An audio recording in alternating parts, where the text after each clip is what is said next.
May isang batang babae na ang pangalan ay Trina.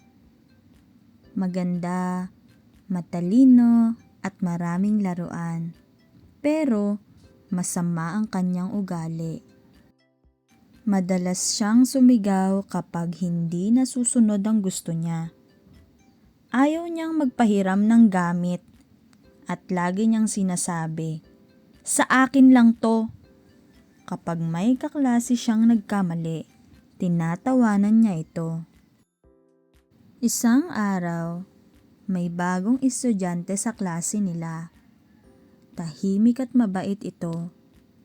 Nang magpakilala ang guro, ngumiti ang lahat, maliban kay Trina.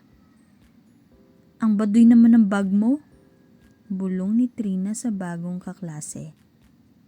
Nalungkot ang bata pero hindi siya sumagot.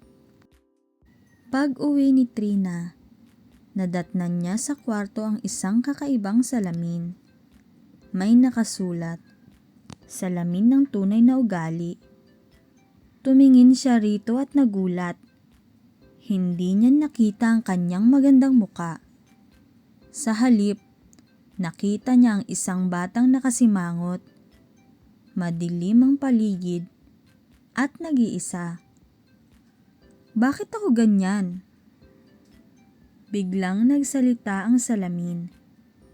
"Ipinapakita ko ang ugaling pinapakita mo sa iba."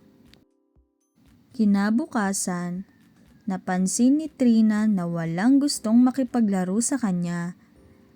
Ang dati niyang mga kaibigan ay mas piniling makipaglaro sa bagong estudyante.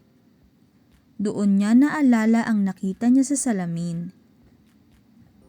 Unti-unti, sinubukan niyang magbago. Humingi siya ng tawad sa bagong kaklase. "Pasensya ka na ha, pwede ba tayo maging magkaibigan?" Ngumiti lang ang bata at tumango. Pag-uwi niya, muli siyang tumingin sa salamin. Ngayon, nakita niya ang sarili niyang nakangiti at napapaligiran ng liwanag. Doon niya naintindihan na ang tunay na ganda ay hindi nakikita sa muka, kundi sa ugali. Aral ng kwento. Ang mabuting ugali ay mas mahalaga kaysa sa panlabas na anyo. Kung paano mo tratuhin ang iba, ganoon ka rin nila tatratuhin.